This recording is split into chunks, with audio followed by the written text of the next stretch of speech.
done with the property rights of a corporation. So the next topic is derivative suit and intracorporate suit. It's a very 5-minute break. So let's talk about derivative suit and intracorporate suit.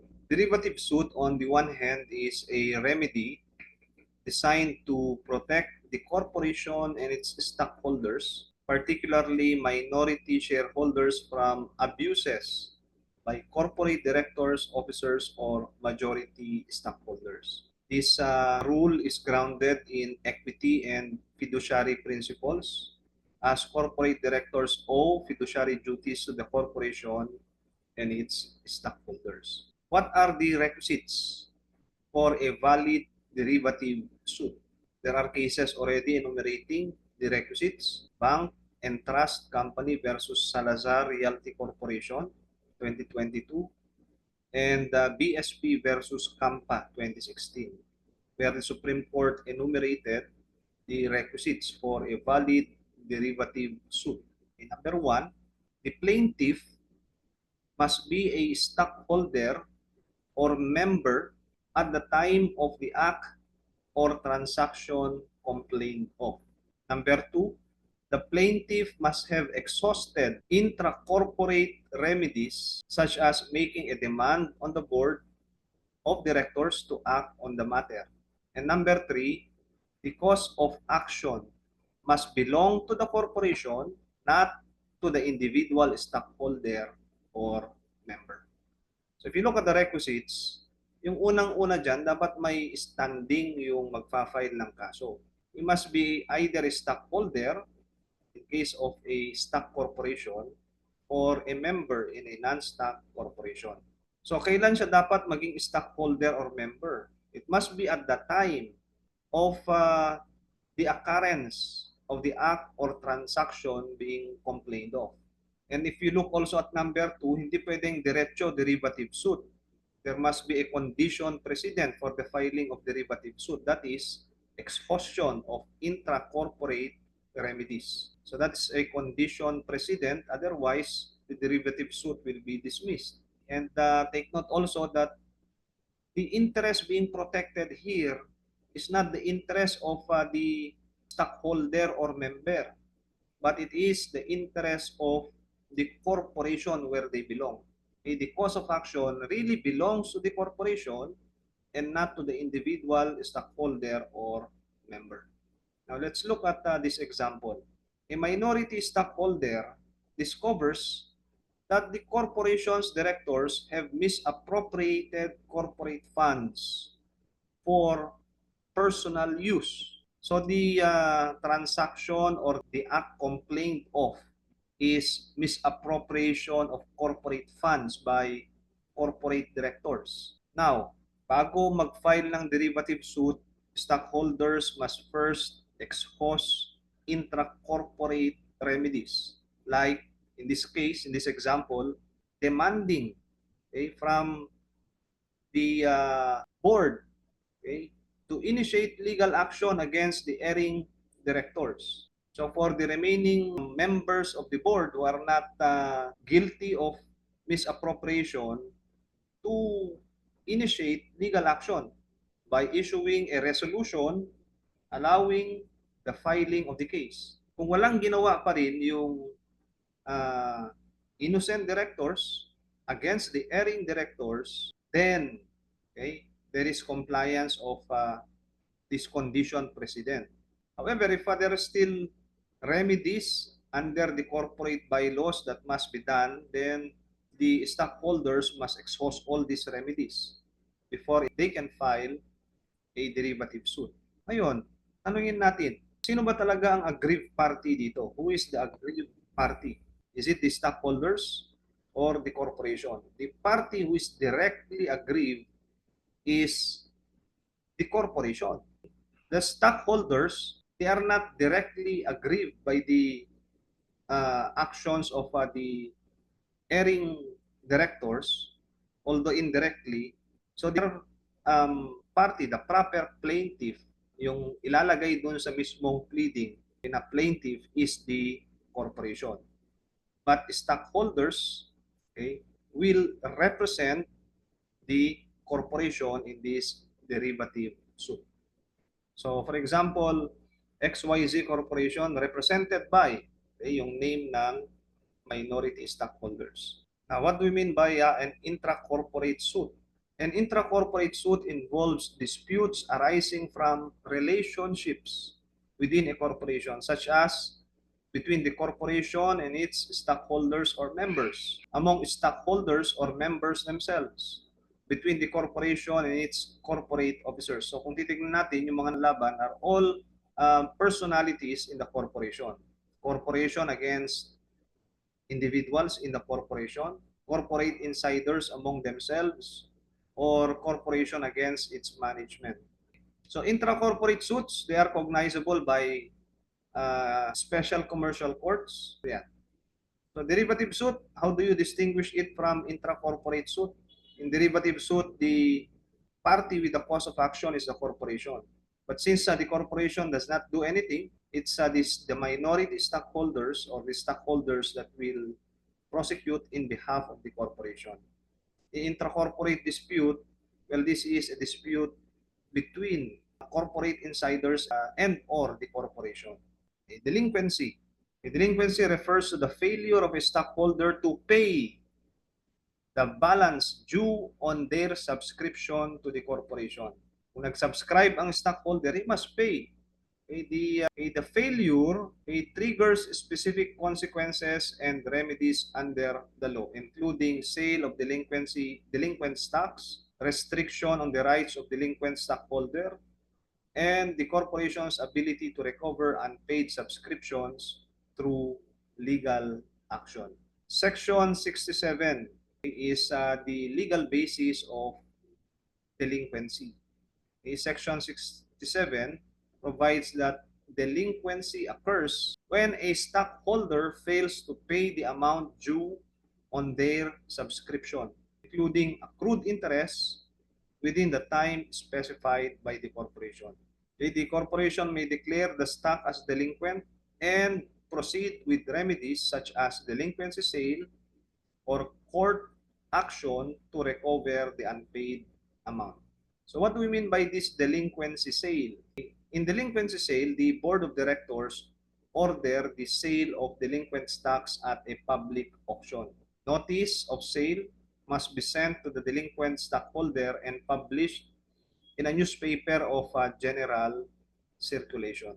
If the stocks are delinquent, under Section 70, they cannot be voted or represented at stockholders meeting, nor can the holder exercise other stockholders' rights except the right to dividends. Yan lang ang naiwan na right niya, right to dividends. Under Section 69, the corporation is also allowed to file a court case to recover unpaid subscriptions, including interest and costs. Let's look at this example to have a clear picture of how delinquent shares are denied rights in the corporation. Suppose a stockholder subscribes to 1,000 shares of a corporation.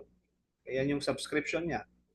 But hindi nagbayad. He fails to pay the balance of 100,000 on the subscription.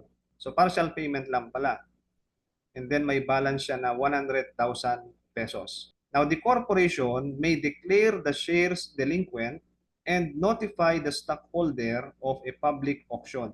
If the stockholder does not pay the balance before the auction, the shares may be sold to the highest bidder and the proceeds applied to the unpaid subscription. So that, that's the gist. It's not really a detailed discussion of delinquency, but that's the gist of the concept of delinquency. And lastly, a certificate of stock. Well, when we speak of certificate of stock, that is the document. Okay? That is the written instrument issued by a corporation to a stockholder evidencing his ownership of a specific number of shares in the corporation. So that is the written document showing the ownership of a stockholder. It says here it's a prima facie evidence of the stockholder's ownership, but it should be distinguished from the stock itself. Okay? The certificate of stock, that is the document. The stock, okay, that is the thing owned itself. You have these relevant provisions in the RCC, Section 62 and Section 63. Section 62 governs the issuance and transfer of stock certificates. Section 63 details the requirements for the transfer of shares and the recording of such transfers in the corporate books. So paano ba ini-issue ang mga certificate of stock? It says here that certificates must be signed by the president or vice president, countersigned by the secretary or assistant secretary, and sealed with the corporate seal.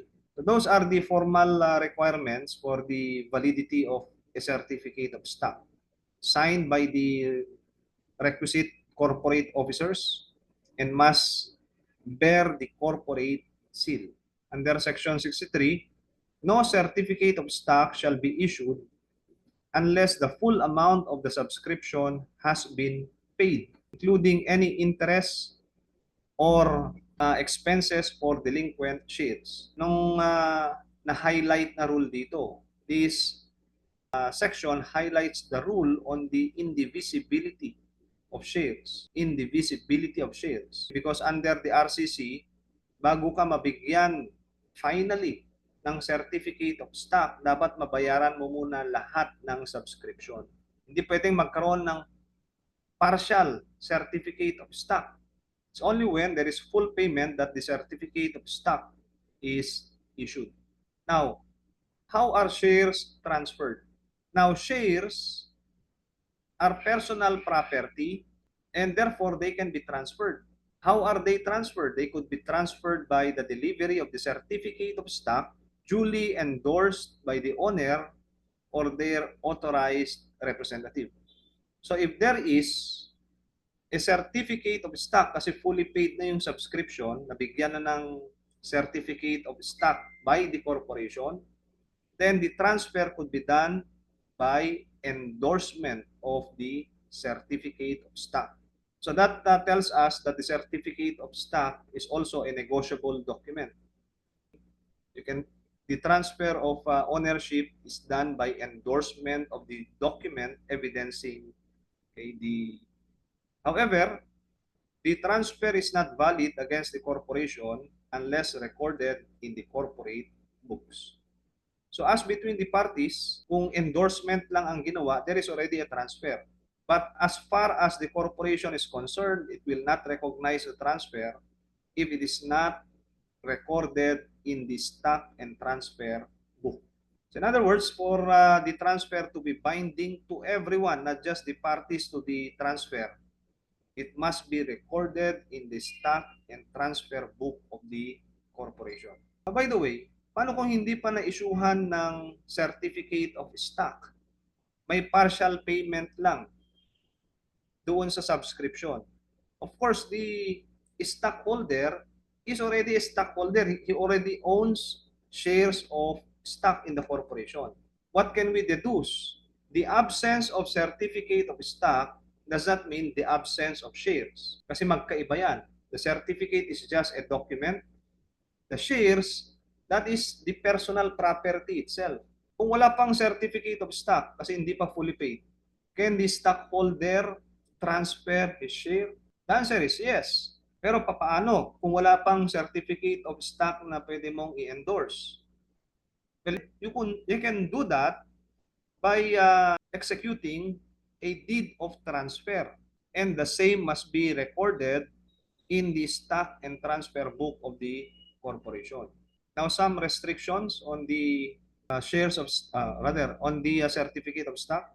Shares with unpaid claims by the corporation cannot be transferred in the corporate books. The corporation may issue shares in uncertificated or scriptless form, subject to the rules of the Securities and Exchange Commission.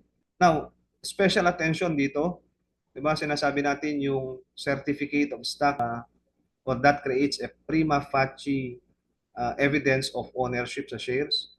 However, okay, kasi yung mga transactions ng shares or yung pagbenta ng shares, ginagawa yan sa market, and para mas mapadali yung transaction, meron yung tinatawag na uncertificated or scriptless form.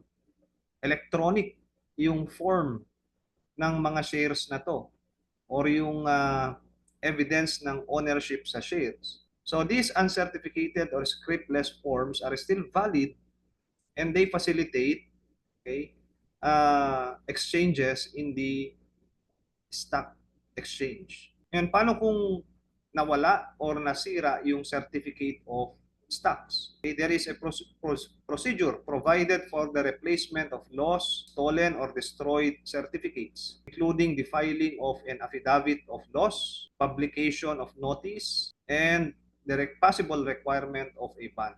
The nature of Supreme Court emphasized that a certificate of stock is merely a tangible evidence of ownership and not the stock itself. The court ruled that the surrender of the original certificate is not always necessary for the registration of a transfer, provided the transfer is recorded in the corporate books.